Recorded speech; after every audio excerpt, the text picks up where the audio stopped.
नमस्कार साथियों, स्वागत है आप सभी का आपके अपने चैनल जीके प्लस वन में। केवीएस पीआरटी 2023 की हम बात करने वाले हैं। काफी इंपॉर्टेंट न्यूज है और काफी हंसी की भी बात है। काफी बच्चों को इस पर रोना आ रहा होगा, लेकिन ये बात काफी हंसी की है। जिसको रोना आ रहा है उसके लिए भी हंसी की बात है। आप पूरी बात जानिए। देखने के लिए वीडियो के साथ लगातार बने रहिए और बिल्कुल भी स्किप मत करना। फाइनल रिजल्ट आ चुका है केवीएस का, सबको पता है। कल के दिन यानी कि 28 नवंबर को इसका फाइनल रिजल्ट आ गया है और जितने भी स्टूडेंट अभी तक सेलेक्ट हुए हैं काफी खुश थे।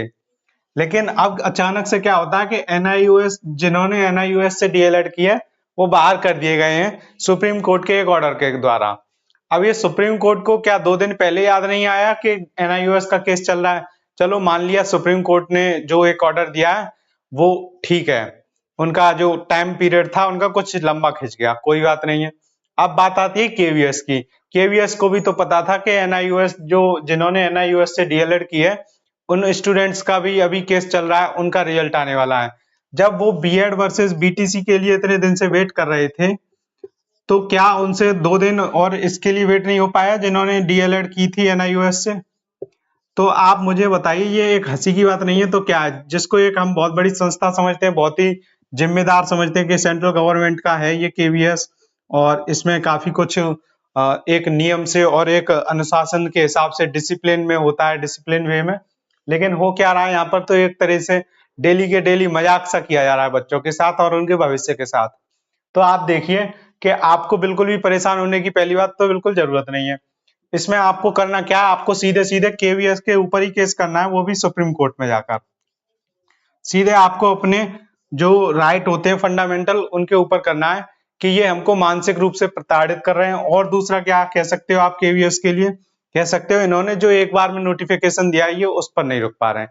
चलिए मानिए कि नोटिफिकेशन में चेंज होता रहता है, लेकिन फाइनल रिजल्ट के बाद ये चेंज होना ये काफी मजाक की बात है और बर्दाश्त के बाहर है। तो आप जितने भी स्टूडेंट्स हैं वो काफी जागरूक हैं और ये भी जानते हैं क्या क्या नियम होते हैं, कैसे नियम होते हैं। तो आप इस चीज को समझिए कि आप ये जो बाहर किए जा रहे हो ये उनकी मनमर्जी से किए जा रहे हो। ये ऐसा कोई रूल नहीं है कि फाइनल रिजल्ट होने के बाद आपको बाहर किया जाए। अगर आप में कोई फॉल्ट होता तो ठीक था। आपने जो डीएलएड एनआईयूएस से किया है वो कल वैलिड है, आज अनवैलिड है। ऐसे ही नियम चलता रहेगा। एक एक महीने बाद और रिजल्ट आ जाए, रिजल्ट के 1 महीने बाद बोल दें कि जिन्होंने डीएलएड 2019 से पहले की है वो अमान्य है। कुछ ऐसी भी बातें होंगी, क्योंकि पहले जो बीटीसी होती थी वो 1 से लेकर 5 तक होती थी, अब डीएलएड होती है 1 से लेकर 8 तक। तो ये भी कह सकते हैं कि 1 से 8 वाले जो डीएलएड किए हैं वो भी अमान्य है। कहने को तो कोई कुछ भी कह सकता है। तो ऐसे नए नए रूल आते रहेंगे, लेकिन एक बार जो सिलेक्टेड हो गया उसको निकालना कहीं तक बिल्कुल भी ठीक नहीं है।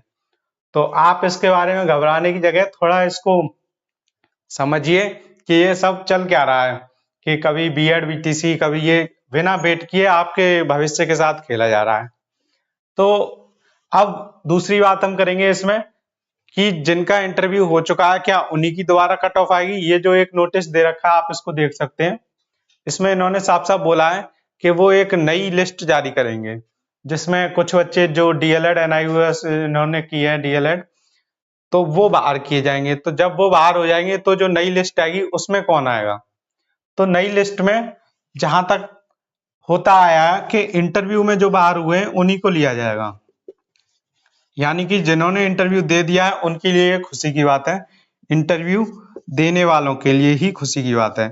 अब जिनका इंटरव्यू नहीं हुआ है वो ये ना सोचे कि मुझको इंटरव्यू देने के लिए बुलाएंगे। इंटरव्यू देने वालों को खुशखबरी या खुशी मिलने वाली है, ये कह लीजिए आप। तो जिन्होंने इंटरव्यू दिया है, ऐसा हो सकता है कि कट ऑफ थोड़ी गिर जाए नीचे, और जिसका एक आध नंबर से रह रहा था वो इंटरव्यू देने वाला बच्चा अंदर पहुंच जाए केवीएस में। लेकिन जिसको एक बार बाहर हो गया वो तो अपना गम झेल ही रहा था, लेकिन गम तो अब उसको होगा ना जो यहाँ पहुंच चुका है, उसको एकदम बाहर करेंगे। तो ये सारे एक नियम ऐसे चल रहे हैं जैसे क्या कोई बच्चों का खेल चल रहा है। तो इसको आप सबको समझना चाहिए कि ये कोई खेल नहीं है, एक किसी की फ्यूचर के साथ खेलने का एक खिलवाड़ कर रहे हैं ये केवीएस वाले। तो आपको ये समझना चाहिए, जब सुप्रीम कोर्ट पहले से एक केस चल रहा था आपने उसका वेट किया है, तो क्या आप ये दूसरा केस चल रहा था उसका वेट नहीं कर सकते थे, जो अब डायरेक्ट आपने?